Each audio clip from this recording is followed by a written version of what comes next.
Iran ने इस समय पूरे मिडिल ईस्ट में हाहाकार मचा रखा है। जिस तरीके से एक के बाद एक हमले किए जा रहा है, जिस तरीके से मिडिल ईस्ट के तमाम खाड़ी मुल्कों के ऊपर उसकी मिसाइलें लगातार गिर रही हैं, ये हालात लगातार बेचैन करने वाले हैं, लगातार जो है परेशानियों को बढ़ाने वाले दिखाई दे रहे हैं। क्योंकि एक महीने की जंग जो है खत्म हो चुकी है, जंग दूसरे महीने में प्रवेश कर चुका है।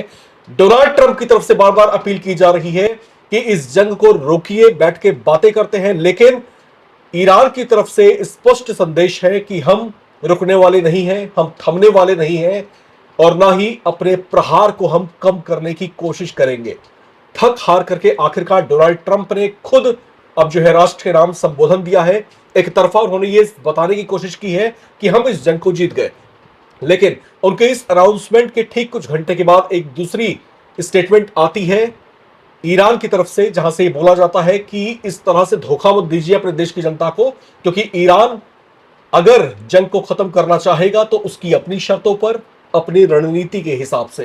ये बातें कहीं ना कहीं इंडिकेट करने की कोशिशें हुई हैं। नाजिया इलाही खान इस समय हमारे साथ जुड़ी हैं इस पूरे मसले पर बातचीत करने के लिए। नाजिया जी, डिकेट्स के बाद ऐसा दिख रहा है जब अमेरिका बुरी तरीके से एक महीने से ज्यादा वक्त से एक जंग में उलझा हुआ है, आपको ये युद्ध जो है किस दिशा में जाता हुआ दिखाई दे रहा है? इसकी भयावहता कैसी हो सकती है? जितना मेरा जियोपॉलिटिकल नॉलेज है और जो मेरा जियोपॉलिटिकल रिसर्च है, ईरान, डोनाल्ड ट्रंप ने जो कहा है अभी कुछ घंटे पहले कि इसको ख़त्म करते हैं और मुझे किसी भी तरीके का कोई डील की ज़रूरत नहीं है, मैं बस ऐसे ही तुम्हारे साथ जंग ख़त्म करना चाहता हूँ। पर ईरान डोनाल्ड ट्रंप की बात पर विश्वास नहीं कर पा रहा है। ईरान को ऐसा लग रहा है कि डोनाल्ड ट्रंप ने, यूनाइटेड स्टेट ऑफ अमेरिका के प्रेसिडेंट डोनाल्ड ट्रंप ने ये कह जरूर दिया है, पर वो इजराइल से और गल्फ कंट्रीज से वो प्रॉक्सी वॉर करवाता रहेगा।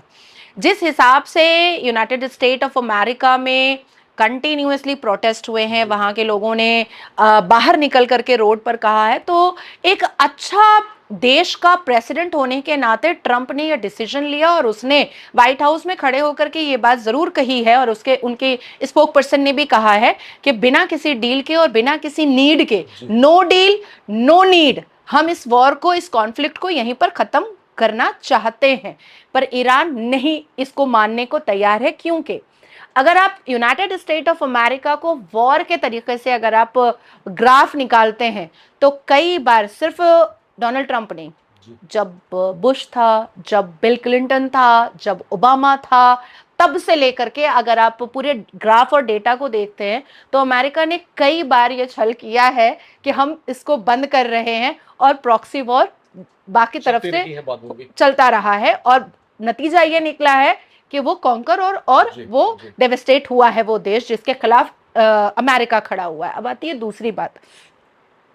मुझे याद है कि I think if I am not wrong 1981 Saddam Hussain ने ईरान पर हमला किया था। 91 की बात है।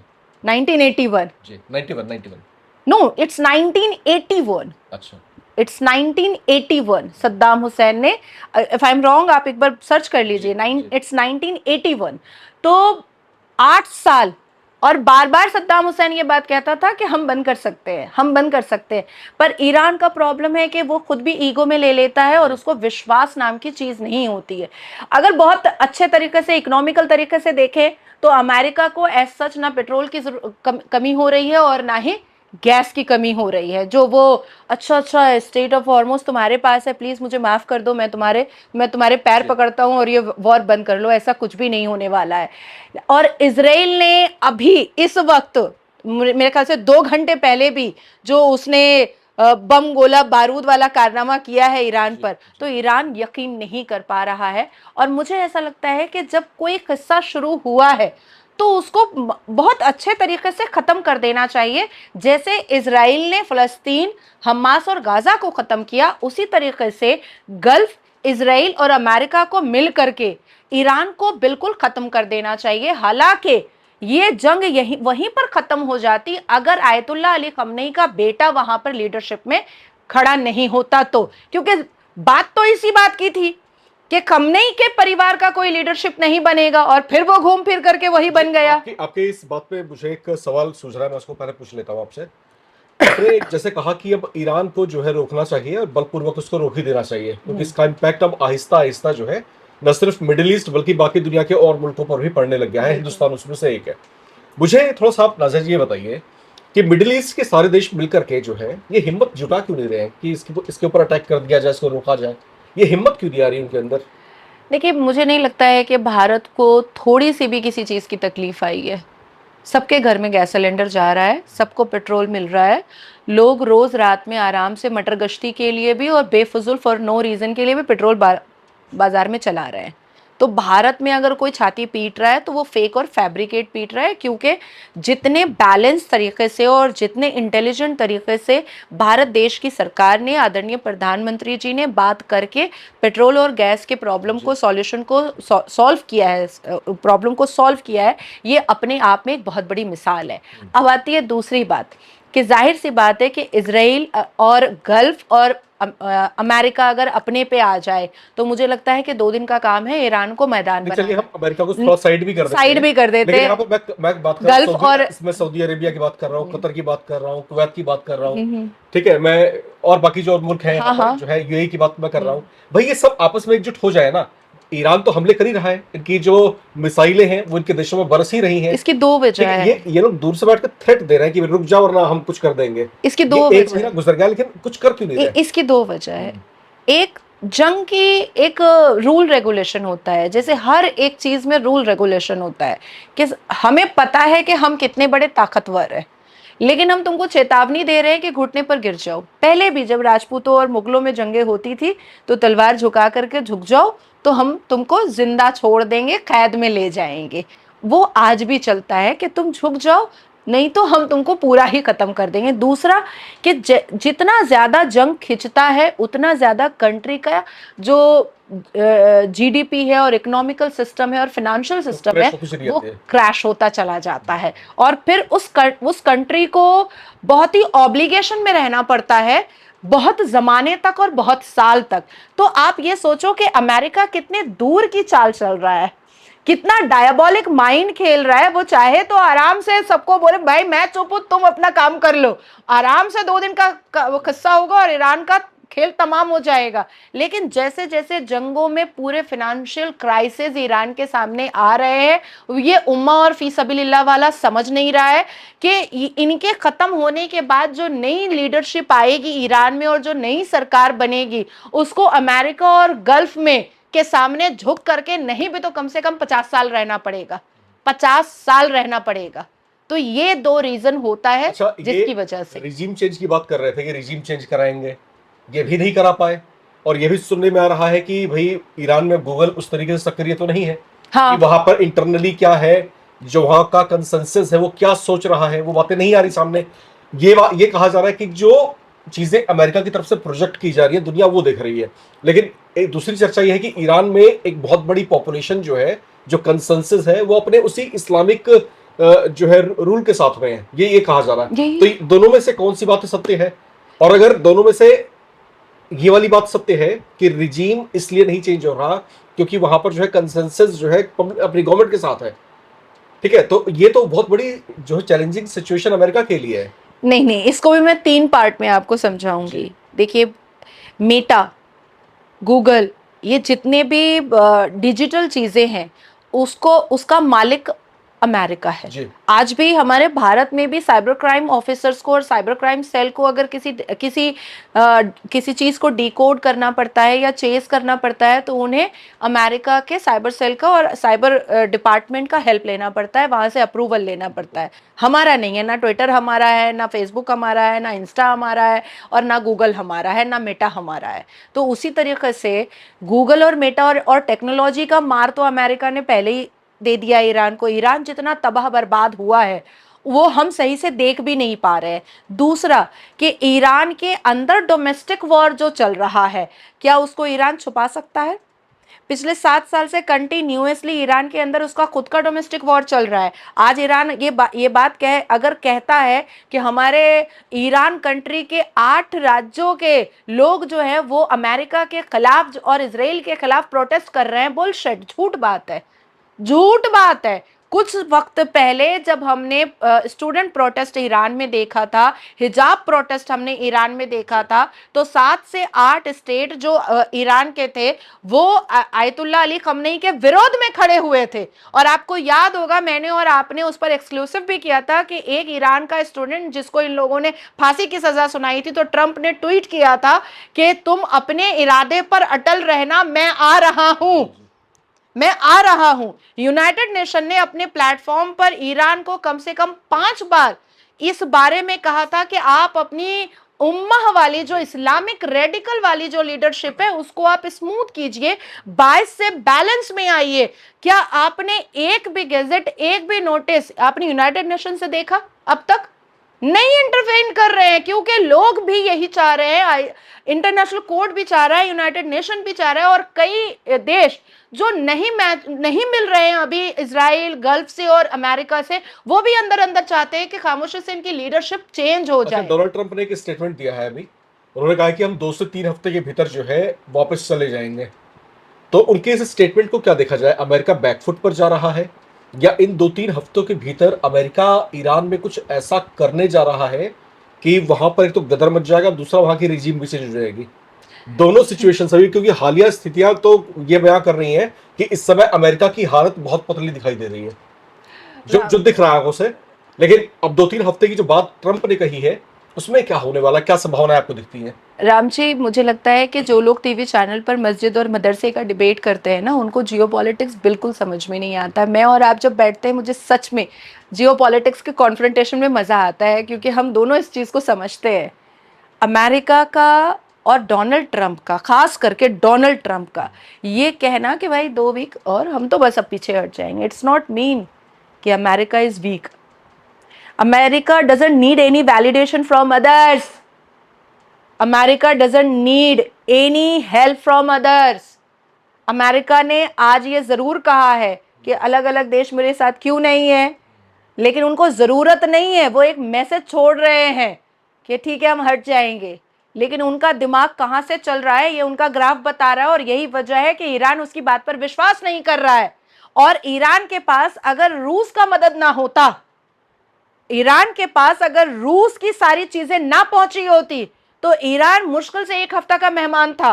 वो तो बीच में इंटरवेंशन और हेल्प के तरीके से जो रूस नजर आ चुका है, ये ईरान को कहीं ना कहीं मजबूत किया है। And still I am stuck with my earlier statement कि ये ईरान के लिए और खास करके रेडिकल इस्लामिस्ट उम्मा फी सबीलिल्लाह जो ईरान की लीडरशिप है, जो उनका फी सबीलिल्लाह और उम्मा वाली जो मानसिकता है, उस हिसाब से उनके लिए ये करो और मरो की लड़ाई है। और मुसलमान और उम्मा जो होते हैं वो हमेशा ईगोइस्टिक होते हैं। अब मैं आपको एक चीज और बताना चाहूंगी, 450 बिलियन जीडीपी रखने वाला ईरान अचानक से एक दिन अपने ऑफिशियल ट्विटर एक्स हैंडल से ट्वीट करता है कि ये अकाउंट नंबर है भारत के और अन्य देशों के मुसलमान, हमें आर्थिक मदद करो।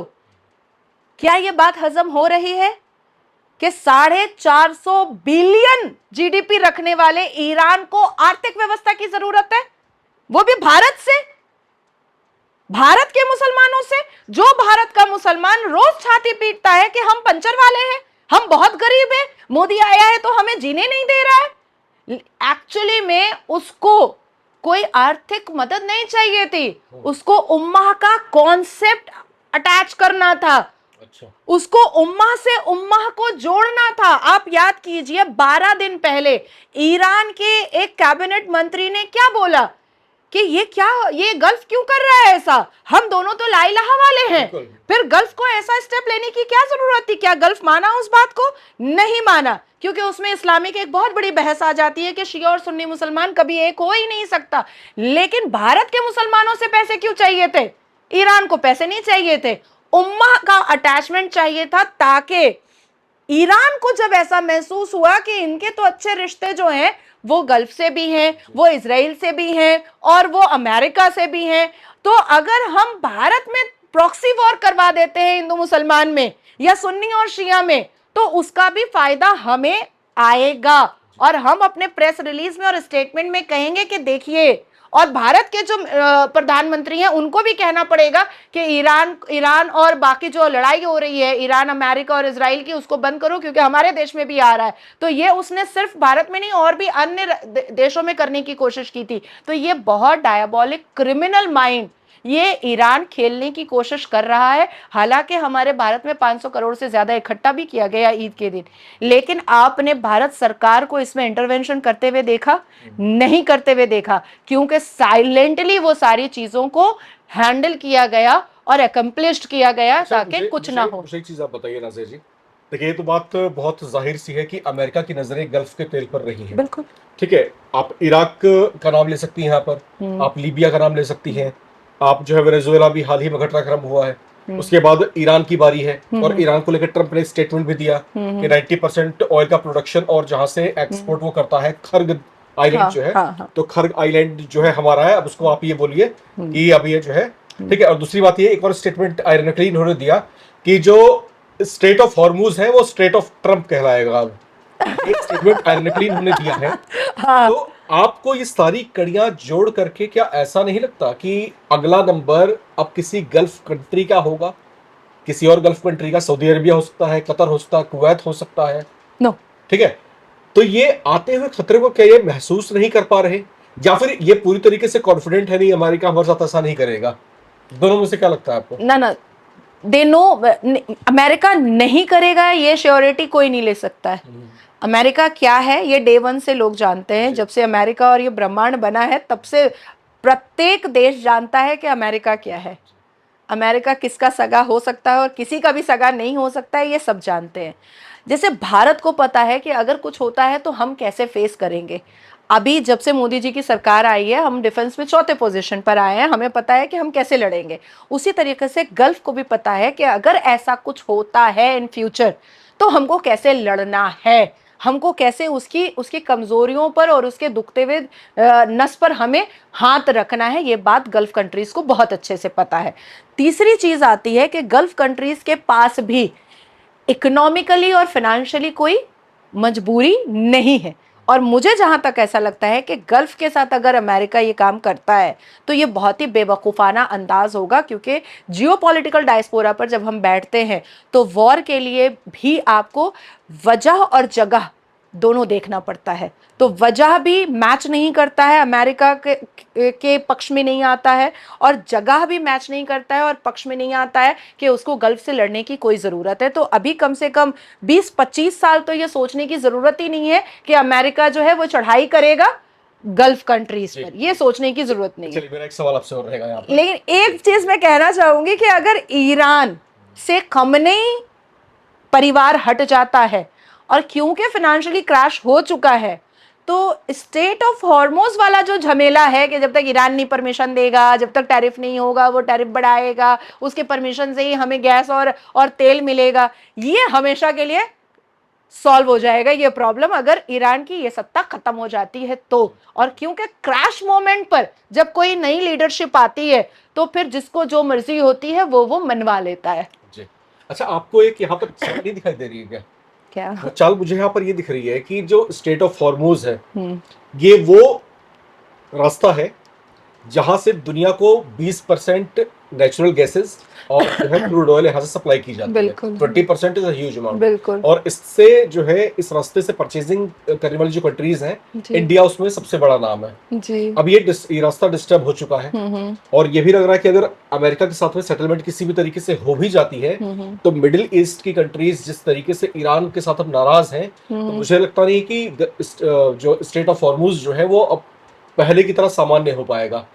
तो ये जो चैलेंजिंग कंडीशंस हैं, डोनाल्ड ट्रंप ने क्या जानबूझकर ऐसा किया कि इस रास्ते को डिस्टर्ब कर दो ताकि अमेरिका के पास जो क्रूड ऑयल और गैसेस हैं उसके लिए रास्ते खुल जाए, उसके लिए नए ग्राहक मिल जाए?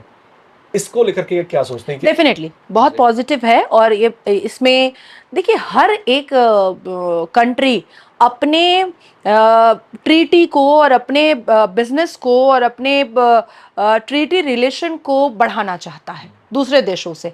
अब कभी कभी हम देखते हैं कि कोई प्रोडक्ट होते हैं तो उसमें पिल्लू निकल जाता है और वो बहुत फेमस हो जाता है कि भाई ये मत खाओ। कभी हम देखते हैं KFC में बहुत सारे कीड़े निकल गए हैं, भाई यहाँ मत जाओ। मैगी में बहुत सारा पिल्लू निकल गया है, यहाँ मत जाओ। तो ये होता है प्रॉक्सी, छोटा छोटा, एक एक कंपनी को डाउनफॉल करवाने के लिए, दूसरी कंपनी को चढ़ाने के लिए। तो उसी तरीके से इसी को बड़े बड़े लेवल में अमेरिका ने किया है, ये बिल्कुल क्लियर है। लेकिन अब तेल और गैस हमें अमेरिका के द्वारा लेना पड़े या तेल और गैस हमें ईरान के द्वारा लेना पड़े, इसमें भारत के लोगों को छाती पीटने की कोई जरूरत नहीं है, क्योंकि हम दोनों तरफ से लेने को तैयार हैं। हमें तो कोई दिक्कत है नहीं, हम तो दोनों तरफ से ही ले रहे हैं। मुझे याद है कि लास्ट फ्राइडे वाले दिन आदरणीय प्रधानमंत्री जी के कहने पर दो कंटेनर शिप और निकाल दिए गए थे, बिल्कुल निकाल दिए गए थे। और यहाँ पर चीजें जो है वो बहुत स्मूथ हो गई, बहुत नॉर्मलाइज हो गया। जो 26 दिन में सिलेंडर मिल रहा था वो 15 दिन 16 दिन में सिलेंडर मिल रहा है। लेकिन इसको हाई हवा बनाने की कोशिश भारत के लोगों ने बहुत की है। लेकिन आपने ये बिल्कुल सही कहा कि अमेरिका इस बिजनेस को अपना चलाने के लिए ये चीजें कर रहा है। अच्छा, तो एक आखिरी सवाल आपसे, जी जी जी, रिजीम चेंज कब हो रहा है? ये हम देखेंगे वो एकता वाले सीरियल की तरह दूसरे एपिसोड में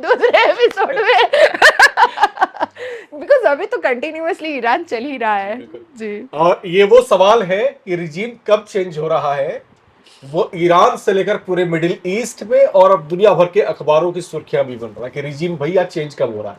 1979 का वो दौर जब ईरान में चीजें बहुत हद तक बदल गई थी, जब वहां पर इस्लामिक रेवोल्यूशन हुआ, और तब से लेकर के अब तक जो है बहुत सारी बंदिशें, बहुत सारा कंजर्वेटिज्म वहां पर जो है हावी है। बहुत सारी वहां की संस्थाएं, वहां के युवा जो है खुल करके सामने भी आए, ये कहते रहे कि भैया हमारे ऊपर इस तरह की बंदिशें मत थोपिए, हमको खुल करके जीने दीजिए, दुनिया के साथ कदम से कदम मिलाने दीजिए। लेकिन जिस तरीके का टफ इस्लामिक रूल वहां पर है, उसको लेकर के वहां पर जो है विरोध की आवाजें कई बार उठती हुई हमने देखी। और अमेरिका के राष्ट्रपति डोनाल्ड ट्रंप, जिन्होंने ये भी कहा था कि लोग आंदोलित हो रहे हैं, इसलिए हम आपका साथ देंगे ताकि वहां का रिजीम चेंज हो जाए, एक नए ईरान का गठन हो। लेकिन ईरान जिस तरीके से रिटेलिएट करता हुआ दिखाई दे रहा है, जिस तरीके से अफलातून हमले कर रहा है, ये हालात बेहद गंभीर से अति गंभीर स्थितियों में पहुंचते हुए दिखाई दे रहे हैं। इसका खामियाजा भारत जैसे वो तमाम मुल्क भुगत रहे हैं जो अपनी गैस और जो है कच्चे तेल के लिए मिडिल ईस्ट के देशों पर आश्रित रहते हैं। यहां पर जो है उसके आप पेसिव इंपैक्ट दिखाई देना शुरू हो चुका है। अब इस युद्ध की परिणति कैसी होगी, क्या इसका अंजाम होगा, किस मोड़ पर जाकर ईरान रुकेगा या ईरान को रोका जाएगा, ये इस समय कुछ ऐसे ज्वलंत प्रश्न हैं जो पूरी दुनिया में इस समय गूंज रहे हैं। आने वाला वक्त खुलकर इसका जवाब देगा। नाज़िया इलाही खान जी हमारे साथ जुड़ी हुई थी, आपका बहुत बहुत शुक्रिया। जो दर्शक इस समय हमारे साथ जुड़े हैं वो कहीं जाए नहीं, लगातार देखते रहे नवभारत टाइम।